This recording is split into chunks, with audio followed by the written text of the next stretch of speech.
Katiga. Nagbabalik nga tayo dito ngayon sa Navotas City. Arn, at tulad nga ng nalalaman natin, itong Navotas kasi isa po talaga sa mga flood-prone area dahil nga malapit ito sa port area at medyo mababa ang kanilang lugar. Kaya hindi talaga maiiwasan na ito ay bahain kung ito ay hindi paghahandaan. Di ba, Arn? Kaya naman ngayong umaga. Binabaha ka agad itong lugar na to. Correct. Kaya naman ngayong umaga mga kapuso, kasama natin ang Navotas Rescue Team para bigyan tayo ng mga tips at syempre pinapakita nila yung kanilang mga kagamitan na gagamitin lalo na at parating na nga ang bagyong Chedeng sa NCR. Okay, so tulad nito yung nakikita nyo mga kapuso, isa ito sa mga balak nilang gamitin. Ito yung tinatawag nila Arna. Ito, amphibian. Oo, amphibious vehicle po ito or amphibian. Ito po yung sinasabi nila na maaari daw sa lupa at maaari rin sa tubig at usually ginagamit daw ito kapag may flash floods. Kaya nitong magsakay up to 5 tons worth of cargo or 50 na katao. So malaki-laki. Actually, Arn, itong sinasakyan mo, ito yung 50 na katao. Pero ito nga katabi ko, yung medyo mas maliit, 30 people daw yung kaya nito. Pero marami-rami pa rin, hindi ba? So kahit na bahain, 'di ba? Kaya pa rin nilang i-rescue yung ating mga kababayan, lalo na nga yung mga stranded sa baha. Diba?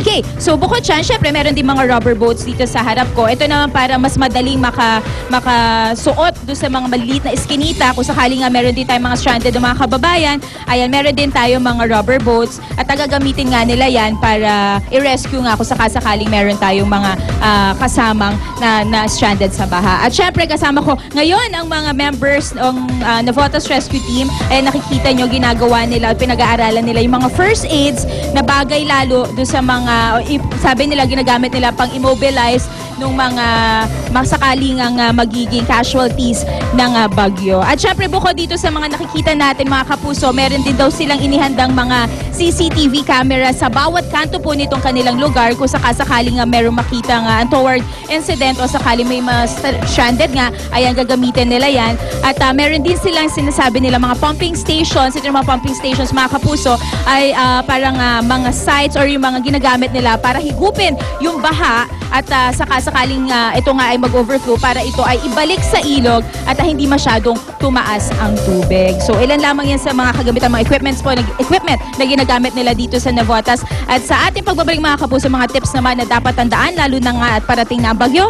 At yan po ang ating pag-uusapan sa pagbabalik po natin dito sa Navotas City. Samantala, balikan naman natin yan si Mami Sue na nasa Buendia kasama ang MMDA. Go, Mami Sue!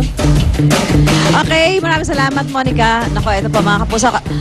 Tuloy-tuloy na yung ginagawa dito, dredging nito mga tauhan ng MMDA bilang paghahanda sakaling tumama dito sa Metro Manila ang bagyong si Chedeng. Ngayon, makakasama ko natin si MMDA Chairman Francis Tolentino para magbigay sa atin ng mga paliwanag doon sa mga sinasabing mga flood-prone area, bakit ba binabaha ito, at ano ba yung mga dapat na gawin ng ating mga kababayan. Bukod sa ginagawa, syempre, ang operasyon ng MMDA. Chairman, good morning po. Welcome sa Unang Hirit.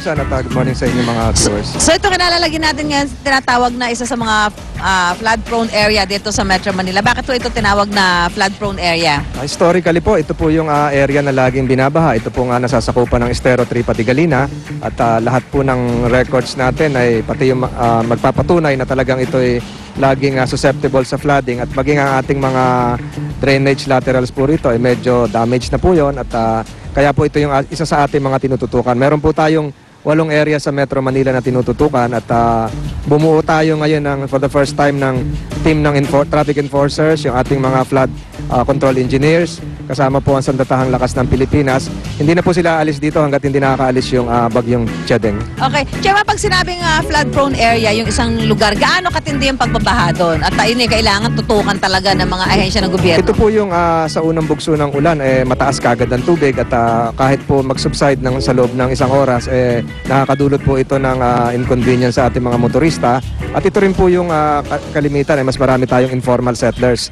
At dahil po doon, mas marami po tayo nakukuhang mga basura dito sa mga estero na nasasakupan nito. Ano ba magagawang tulong ng ating mga kababayan, ng mga nakatira doon sa mga lugar na yun? Para naman maibsa, hindi naman ganun katindi yung mga pagbabaha. Dahil syempre, hindi lamang yung lugar nila ang dapat tutukan ng mga tauhan ng ating mga ahensya ng gobyerno. Ano yung pwede nilang gawin? Ito po yan. Ang pakiusap po natin ay talagang iwasan po yung pagtatapon ng basura sa estero. At yun, nananawagan din po tayo sa mga barangay officials dito na tumulong po sa efforts na ito na maiwasan po yung pagbabara ng ating mga kanal at mga drainage system dito sa lugar. Okay, Chairman, ano po yung mga inihanda natin mga equipment ngayon para mas maging mabilis ang pagtugon natin doon sa mga lugar na babahain kung sakasakali man? Ano ho yung mga naka-standby natin mga gamit? Sa halip po na manggaling pa ho sa aming Metro Base yung mga kagamitan para mag-responde kung merong baha, nilagay na po namin dito yung aming mga scraper, yung aming mga jetting machine, yung aming pong vacuum trucks. At may mga tao po tayo na maaring mag-responde kaagad na mabilis dahil dito na po sila matutulog.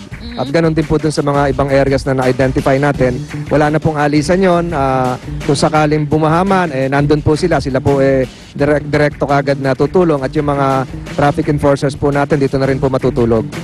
Yung nakikita natin ngayon sa TV monitor, Chairman, ito po yung tinatawag ninyong crane. Ilan po yung merong ganyan ng MMDA para magamit?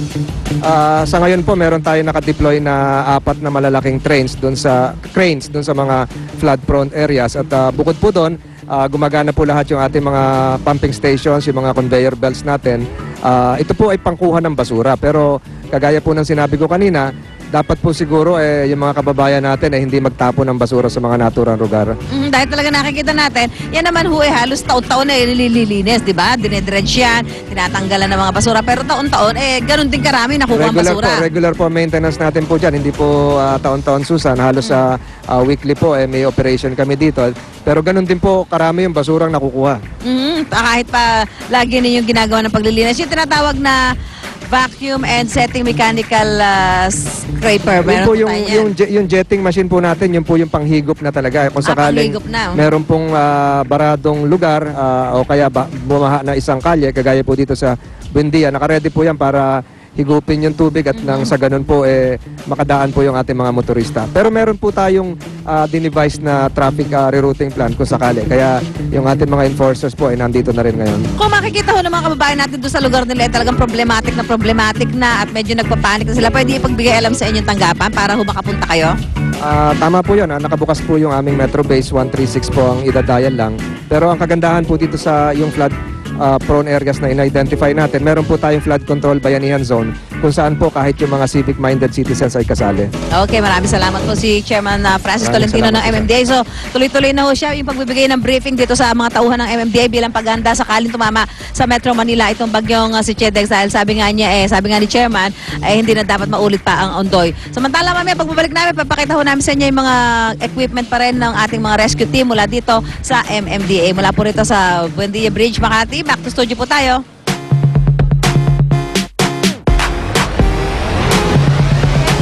At para lalong gumanda ang ating umaga, bugahan niyo pa ako ng ilaw. Ayan.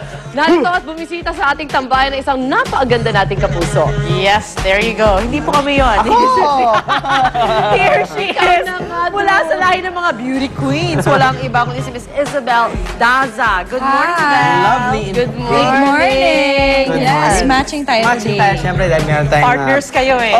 Meron kaming kapartneran sa isang show na pag-uusapan natin mamaya. Pero good morning to you. Good morning. Thank you for having me. Did you sleep well? Are you a morning person? Yes, I you love waking up early. Talaga, that's gano'ng kaaga usually? Pag unang 6, mga 6. Ganun. Why? Because- Naabutan ko ang unang hirit. talaga, nasanay ka na from school before? Yeah, and I like exercising in the morning sometimes. That's right. So, nanood ka ng unang hirit. Sige nga, sino yung mga host? Dalawa na.